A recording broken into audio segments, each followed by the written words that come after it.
to part 2 of this hamstring kind of hip focus series that I'm doing. So for this, we're actually going to start with one of the movements that we did at the end of the last video. So we're going to begin with just dynamically moving through as many different seated positions as you can. Just start to move your legs around as many ways as you can. Try not to use your hands, but of course if you need to, that's fine. We're just trying to actively warm up the hips and the hamstrings. Good. And then the next time that you can find your way to this kind of side saddle position where your feet are off to the right, I'm mirroring you. We're gonna stay there. Now, if you like cushion underneath your knees, because we're gonna try to come up to our shins in just a second, this is gonna be a really good hip mobility movement. So without using your hands, or actually let's try the first time with using our hands. So use your hands pushing into the floor and come up onto your shins, squeeze your glutes and try to push your hips forward. And then if you need to use your hands, you can. Hands and come down. And then again, if you need to pad up, you can always roll a yoga mat up twice like this for underneath your knees for more cushion if that doesn't feel good. But we're gonna keep repeating this. And now just go wherever your body is going today. So if you need to use your hands, it's fine.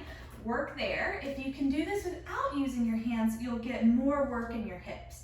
So try coming up. Squeeze. I like to even reach my arms back as I push my hips forward.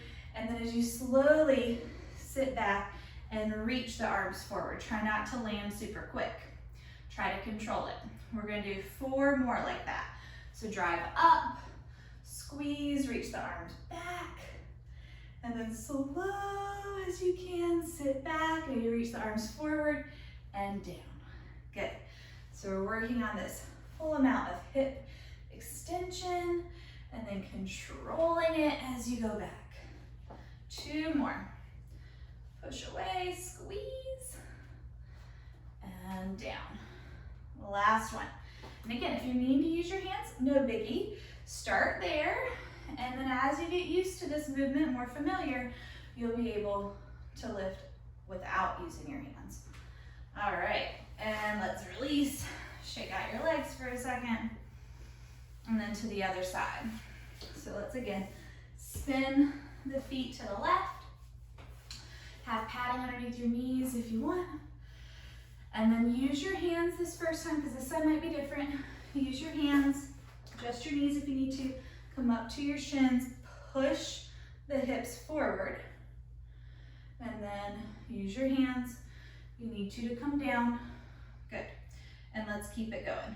So drive up, maybe without the hands, squeeze, reach the arms, and then reach forward to kind of help counterbalance you as you try to slowly go down. And keep going. Push and squeeze, slow down, and up. And this is a really good hip mobility exercise. Up and down. Let's do 2 more. Up and squeeze, and lower. Last time. Up and down. Good job. And then go ahead and come around. Shake out your legs. And now from here, we're going to be taking our legs wide. Now, if you have really tight hamstrings, I would just go ahead and recommend grabbing a cushion, a pillow, blanket, something where you can elevate your hips. So a lot of times when people try to stretch their hamstrings or their inner thighs, let me show you from the side about what happens. If you don't sit up on something and you're really tight here, your hamstrings attach up here to the back of your pelvis. When they're really tight, it tucks your pelvis under like this, and so then you end up rounding. And then you're really just stretching your back and you're not really targeting the hamstrings appropriately. So this is kind of a yoga no-no, or at least we're just trying not to do this right now. It's not our intention to stretch our back. We're trying to target the hamstrings. So go ahead and sit yourself up on something. And if you can see now, if I sit and I sit on the edge and I really feel my sitting bones on the cushion, now trying to allow the pelvis to tip. Now I can sit up tall, and you may have to sit up on multiple cushions or a bigger elevation, and that's fine depending on where you are. And then flex your feet so your toes reach back here.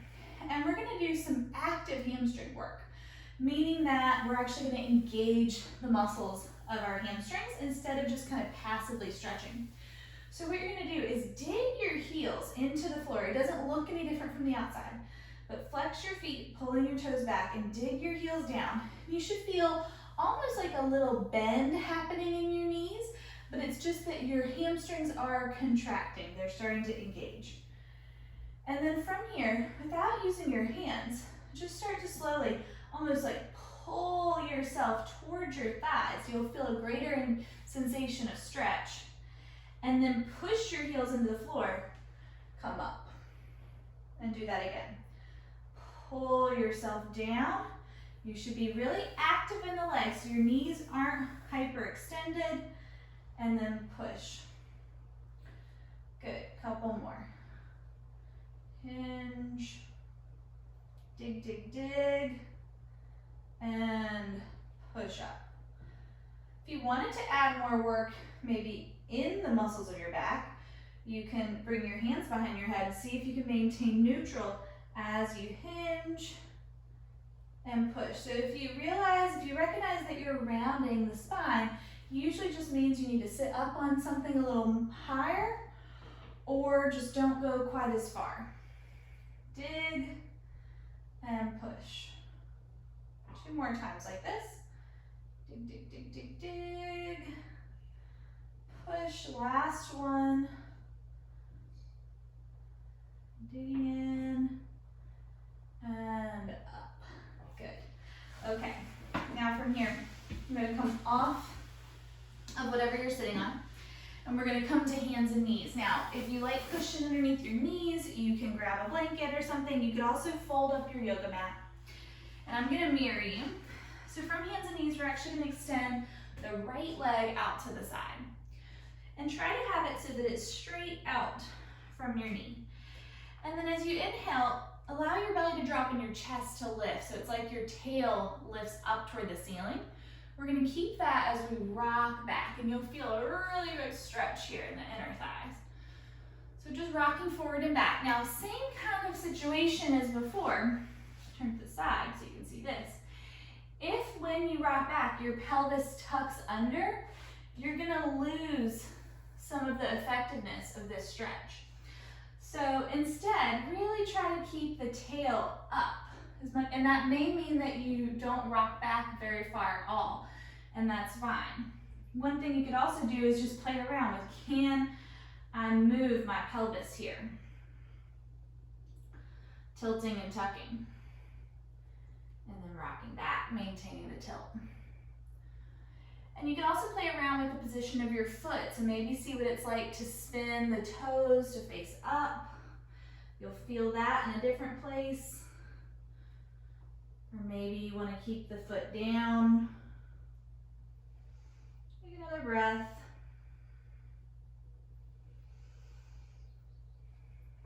Good. And then slide that leg in.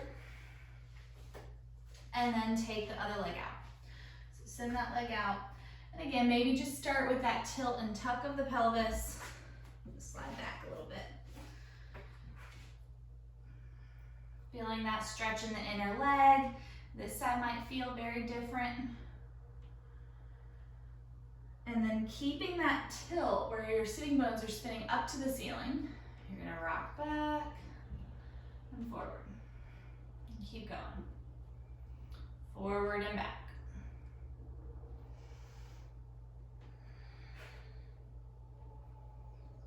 And again, you might play around with different foot, leg placements. Spinning the toes up.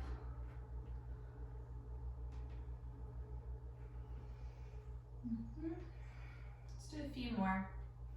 If you haven't practiced with me very much, you'll know that, I'm really pretty bad at counting. I think it all evens out eventually. And bring it in, shake it out. And then now from here, we're gonna come into a downward facing dog. So spread your fingers out, have your hands nice and wide, tuck your toes, lift your knees and your hips up and back. Pedal through your legs so you lower one heel than the other, stretching your calves here, stretching your hamstrings, pressing back. Take another breath.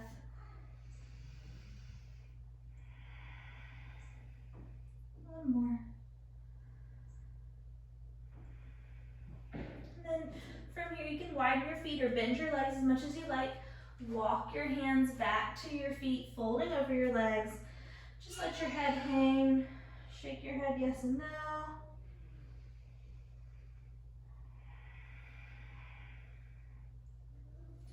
And then start to bend the legs a little bit. Let your head just hang heavy, your arms hang heavy, and roll up to stand.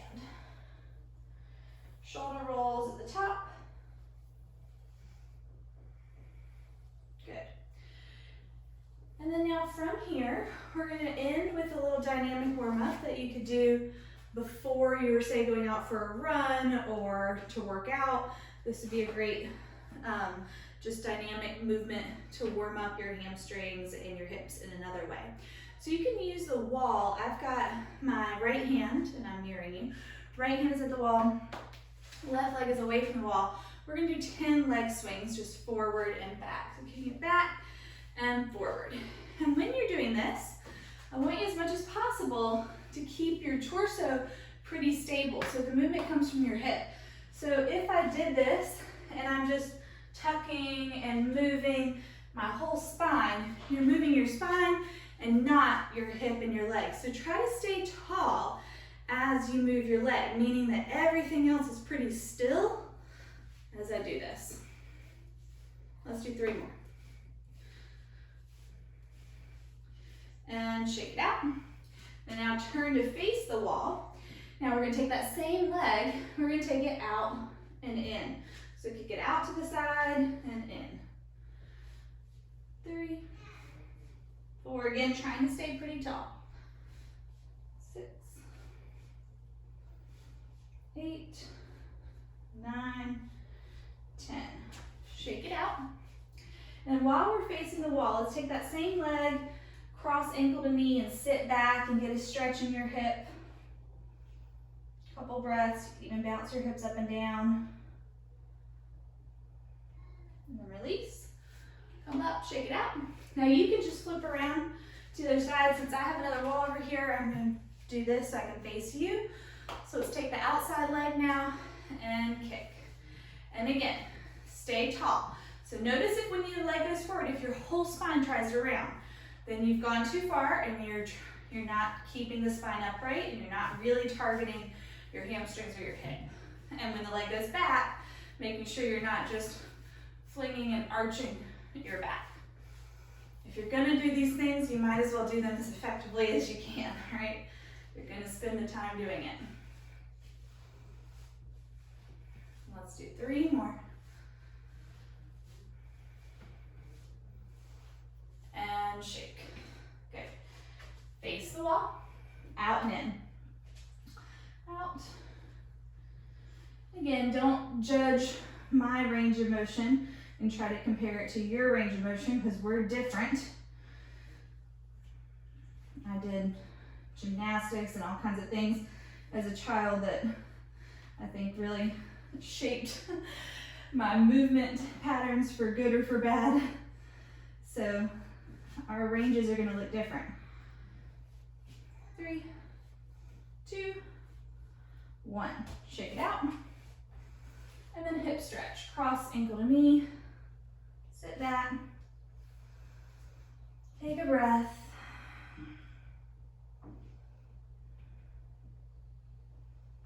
Good.